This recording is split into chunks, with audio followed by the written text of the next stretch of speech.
What's going on, everybody? This is Jeff with Altcoin Buzz. So today we're going to talk about my experience with cryptocurrency, the way I see it, and how I would explain it to people who are new to the market. Now, this is not professional financial advice, and anyone who listens to these videos should know that they have to go out and do their own research after they watch my video, anyone on Altcoin Buzz video, and probably anyone on the internet, period, right? Because I do not have a crystal ball, and no one on my team does. And I don't know if you believe in crystal balls or not, but so far as I've seen, no one can predict the future. So I put that big fat disclaimer out there to let you all know what's going on. So my story with Bitcoin, since I first bought my coin back in January of 2016, it's either 2016 or 15. I actually have to look at the clock, but I don't. That's the thing about Bitcoin, is time moves extremely fast here, or well, slow, because 1 month can feel like a year, right? So my story with Bitcoin, I bought Bitcoin and it was priced at about $400, $450, somewhere in that range. I took that Bitcoin and I put it into mining. One thing that I know for a fact, well, that happened in my case for a fact, is that I did not make my full Bitcoin back from that mining, even still several years later, right? So mining was not very profitable for me. Now you could say, oh, well, that's because you didn't do it right or whatever. But hey, I was a newbie and I went into Bitcoin mining. But because I did buy into Bitcoin and I got some return on that Bitcoin back, I actually put that Bitcoin into my account and started buying my first altcoins in the summer of 2017. My first altcoin I got into was Ethereum, around about $300. And I bought as much as I could at the time. And I don't need to tell you guys how many I bought, but I bought as much as I could at $300. I'm definitely not a whale, but I bought some. And then I bought my next bit of altcoins in August and September, which were some Ripple. Definitely got some Ripple below 20 cents. Got some Neo below $20. And some other altcoins that I was pretty excited about that took off. Lisk below $5.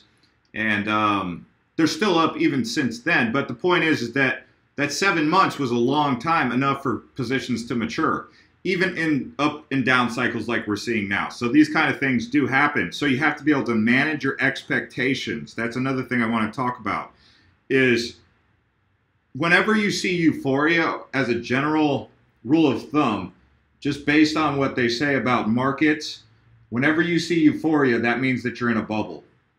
Okay, that's basically the essence of what it means. When everyone around you is waving the cautions to the wind and saying, oh, yeah, whatever, that's when you're in a bubble. So when you see overconfidence, that's kind of a problem. But when you see underconfidence, that usually means that it's a buying opportunity. So I'm just putting that out there. It doesn't mean that it's holy gospel truth true every time, but from the most part, that's been the case. Okay. The next thing is, one of the points that I should make is try to get to one full Bitcoin if you can.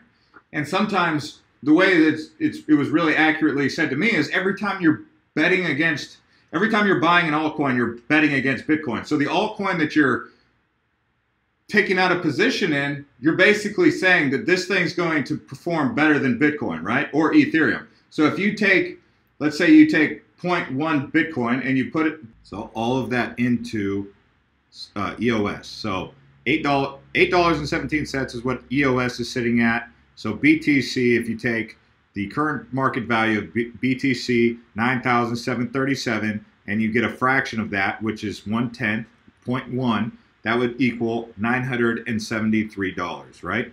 So then you go to the calculator and you say, well, if I have $973, right, divided by $8.17, which is the market value for EOS right now, that would give you 119 Bitcoin, or 119 EOS tokens.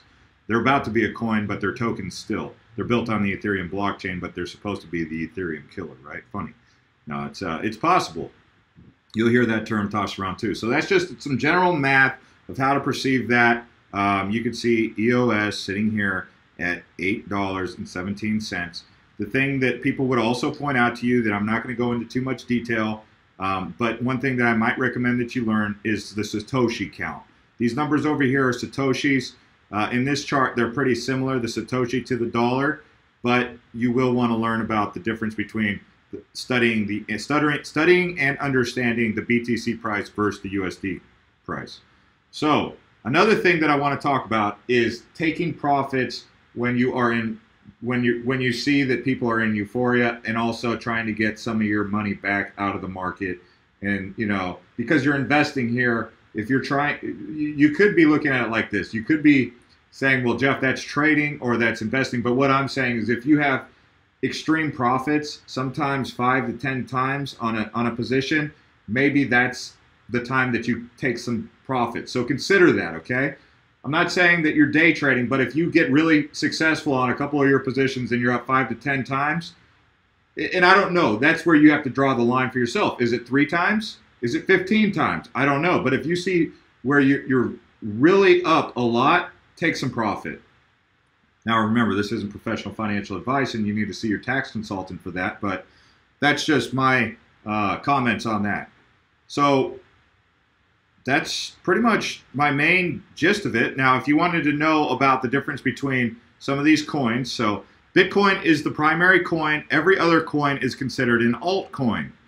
Now, you also have had what we call forks. A fork is when, so in this case, Bitcoin had some problems, and the technological fix for that was to fork into a new blockchain. And that's where you got Bitcoin Cash, Bitcoin Gold, and you even have some other Bitcoins, right? These are all different Bitcoin brand names. Now, when you hear the term centralization versus decentralization, centralization means it's owned by, I don't know, maybe 1 or 2 people, and then it's got a chain of command that goes down from that underneath that organization. Then decentralization is where it's more community owned, right? It's kind of like a democracy for finance. So that's what cryptocurrency is. It's encrypted currency. It's digital cash. Now, I'll give you this example that was best given to me and how we're in this moment that we're in. So back in the old days, 1849, right, the California gold rush, 1845 or sometime around then, they find gold in Sutter's Mill. The word gets out, the Okies from Oklahoma decide to hightail it over to California to go dig gold in their hills. They're called the 49ers. From 1849, from the gold that was found in Sutter's Mill, right? So back then they'd find the gold, and instead of buying a cheeseburger or a burro or a mule or a horse or whatever, by taking their gold nugget that they found in those hills, instead of just taking a chisel and popping off a chunk of it, they deposit it into the bank, which would in turn write them a promissory note. There you have the beginning of cash, paper money.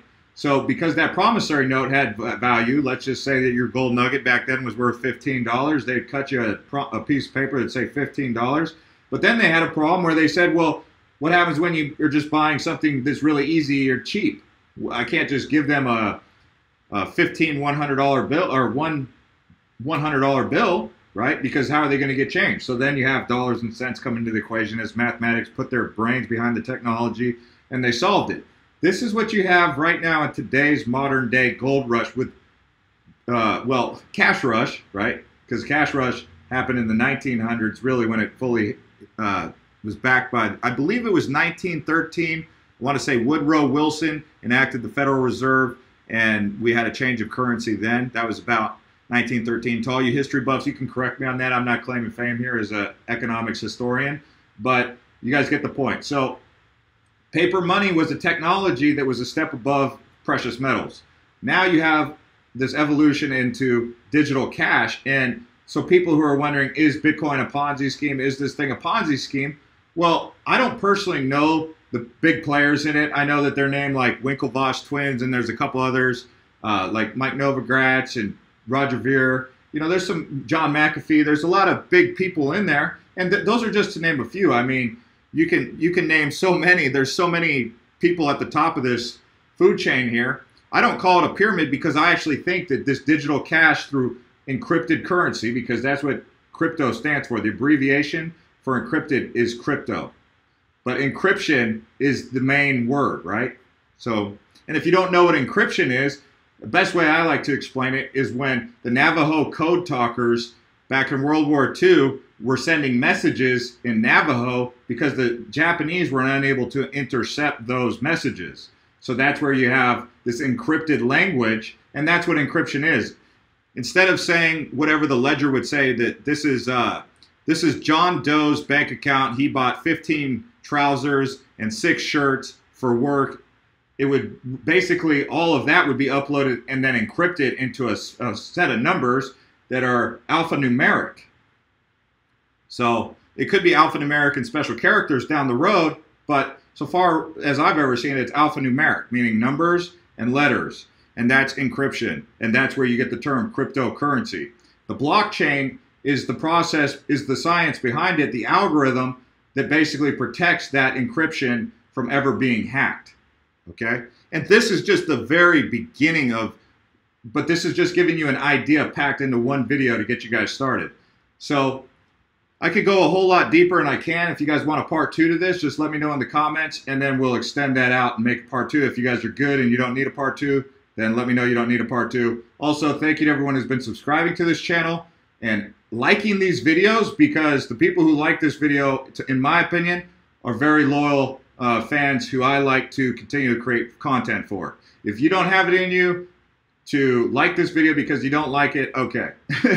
It happens. Can't please everybody. I try to do the best that I can. I'm not perfect. That's for dang sure. I am not perfect, and I can't predict the future. But one thing I can do is open up and start the conversation. So we'll see you all next time. So thanks to everyone who's been subscribing. And if you like these videos, turn on that bell and get notified. And we'll see you next time. This is Jeff.